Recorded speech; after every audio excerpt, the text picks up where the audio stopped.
চিত্রাঙ্গদ ও বিচিত্রবীর্যের অকাল মৃত্যু।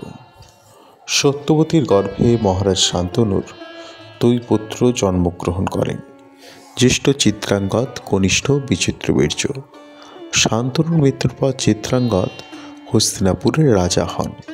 চিত্রাঙ্গদ বাহুবলে পৃথিবীর সমস্ত রাজাকে পরাস্ত করেছিলেন।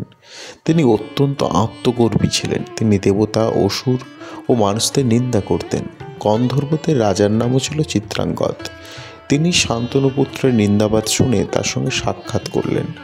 বললেন, হয় শান্তনুপুত্র নাম পরিত্যাগ করুন, না হয় তার নাম পরিবর্তন করান। শান্তনুপুত্র চিত্রাঙ্গদ অসীম অবজ্ঞায় গন্ধর্ব রাজের সঙ্গে যুদ্ধ করতে এলেন এবং পরাজিত হয়ে মৃত্যু লাভ করলেন। ইতোমধ্যে শান্তনুর মৃত্যু ঘটেছিল। ভীষ্ম শান্তনুনন্দন বিচিত্রবীর্যকে হস্তিনাপুরের রাজপথে অভিষিক্ত করলেন। বিচিত্রবীর্য কান্তিমান কীর্তিমান রাজা ছিলেন।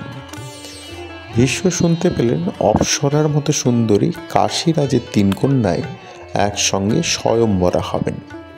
মাতা সত্যবতীর অনুমতি নিয়ে ভীষ্ম ভ্রাতা বিচিত্রবীর্যের জন্য কন্যা সংগ্রহ করতে রথে করে কাশী রাজ্যে উপস্থিত হলেন। তখন পরিচয়ের জন্য রাজাদের নাম কীর্তন করা হতে থাকলে সেই পরমা সুন্দরী কন্যারা ভীষ্মকে বৃদ্ধ এবং একাকী দেখে ইনি বৃদ্ধ এই কথা ভেবে তার কাছ থেকে সরে গেলেন। সভায় উপস্থিত রাজারা ভীষ্মের উপস্থিতি নিয়ে হাসাহাসি করতে লাগলেন। ভীষ্ম নিজেকে ধার্মিক বলেন। তিনি বৃদ্ধ এবং শরীরের মাংস শিথিল হয়ে পড়েছে, চুল পেকে গেছে। ইনি আজীবন ব্রহ্মচারী থাকবেন বলে মিথ্যা প্রতিজ্ঞা করেছিলেন। ভীষ্ম নির্লজ্জ এবং লোভী। রাজাদের এই আলোচনা শুনে ভীষ্ম অত্যন্ত ক্রুদ্ধ হলেন। তখন ভীষ্ম রাজাদের সম্বোধন করে বললেন, গুণবান বরকে আহ্বান করে শালাঙ্গরা কন্যা ও ক্ষমতা অনুযায়ী যৌতুক দিয়ে কন্যা দান করার প্রথা প্রচলিত আছে। অন্য লোকেরা বরদত্ত 2টি গরুর সঙ্গে কন্যাদান করেন। কেউ কেউ নির্দিষ্ট অর্থ দিয়ে কন্যাদান করেন। অন্যেরা কন্যা সম্মত হলে বিবাহ করেন। কেউ কেউ অসতর্ক কন্যাকে রমণ করার পর বিবাহ করেন। কেউ কেউ যজ্ঞ অনুষ্ঠান করে দাম্পত্য ধর্ম পালনের জন্য বিবাহ করেন। পণ্ডিতেরা 8 প্রকার বিবাহের বিধি প্রদান করেছেন। সাধারণ মানুষের পক্ষে পিতামাতার আশীর্বাদ নিয়ে বিবাহ করাই রীতি, উত্তম রীতি। কিন্তু ক্ষত্রিয়ের পক্ষে স্বয়ংবৃতা কন্যাকে বিপক্ষীয় বীরদের পরাভূত করে হরণ করাই সর্বশ্রেষ্ঠ রীতি। আমি বলপূর্বক এই 3টি কন্যাকে নিয়ে যাচ্ছি।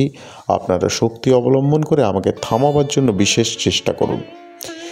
এই বলে ভীষ্ম কাশীরাজের 3 কন্যাকে রথে তুলে নিয়ে চললেন। সমবেত রাজারা ভীষ্মের বিরুদ্ধে প্রচণ্ড যুদ্ধ আরম্ভে পরে কিছুকালের মধ্যেই সম্পূর্ণ পরাভূত হলেন। একমাত্র মহারথ শল্য স্ত্রী লাভের জন্য ভীষ্মের সঙ্গে অল্পকাল যুদ্ধ করতে সমর্থ হলেন। কাশীরাজের জ্যেষ্ঠ কন্যা অম্বা ও শল্যরাজ পরস্পরের প্রতি অনুরাগ পোষণ করতেন। শল্য রাজাকে পরাজিত করে 3 কন্যাকে নিয়ে ভীষ্ম হস্তিনাপুরে ফিরে এলে কাশীরাজের জ্যেষ্ঠ কন্যা অম্বা লজ্জার সঙ্গে ভীষ্মকে জানালেন যে মনে মনে তিনি পূর্বেই রাজা শল্যকে পতি হিসেবে বরণ করেছিলেন এবং রাজা শল্যও সে সম্পর্কে স্বীকার করেছিলেন। ভীষ্ম বেদ ও পারদর্শী ব্রাহ্মণদের সঙ্গে আলোচনা করে অম্বাকে শল্য রাজার কাছে পাঠিয়ে দিলেন। অন্য 2 ভগ্নী অম্বিকা ও অম্বলিকার সঙ্গে মহা ধুমধামের সঙ্গে বিচিত্রবীর্যের বিবাহ হল। অম্বিকা ও অম্বালিকাকে দেখতে খুব সুন্দর ছিল।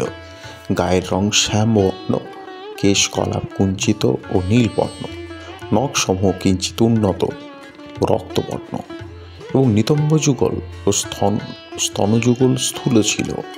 বিচিত্রবীর্যের 7 বৎসর ধরে 2 স্ত্রীর সঙ্গে অতিরিক্ত বিহার করে যক্ষারোগাক্রান্ত হলেন। সকল চিকিৎসকের প্রচেষ্টা ব্যর্থ করে তিনি নিঃসন্তান অবস্থায় পরলোক গমন করলেন। শান্তনুর বংশধারা শেষ হলো। এরপর আরম্ভ হলো ব্যাসদেবের বংশধারা। কিন্তু ব্যাসের রক্তজাত সন্তানেরা পূর্ণাত্মা হলো না। মাতা অম্বিকা সঙ্গমকালে বিতৃষ্ণায় চক্ষু বন্ধ করে রাখলে জ্যেষ্ঠ পুত্র ধৃতরাষ্ট্র জন্মান্ধ হলেন। মাতা অম্বালিকা সঙ্গম পুরুষের কুৎসিত চেহারা দেখে বিবর্ণ হয়ে গেলেন। ফলে তার পুত্র হলো পাণ্ডুর। পাণ্ডুর জীবনও স্বাভাবিক হলো না। সঙ্গমরত মুনি ও মুনি পত্নীকে বধ করে তিনি প্রজনন শক্তি হারালেন। দাসীর গর্ভে জাত ব্যাসপুত্র বিদুর হলেন অসাধারণ ধার্মিক, সর্বোত্তম এক মানব। কিন্তু এই মুহূর্তে ভীষ্মের জীবনের পরিণতিও স্থির হয়ে গেল। অম্বাকে গ্রহণ করলেন না শল্য রাজা। অম্বার জীবন নষ্ট হয়ে গেল।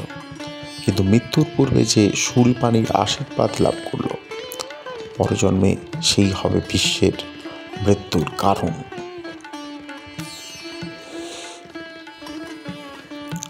এই ভিডিও যদি আপনাদের ভালো লেগে থাকে অবশ্যই কমেন্ট করে জানাবেন, আপনাদের মতামত জানাবেন। আর এই ধরনের ভিডিও পেতে হলে অবশ্যই চ্যানেলটি সাবস্ক্রাইব করবেন এবং পাশে থাকা বেল আইকনটি বাজিয়ে দেবেন।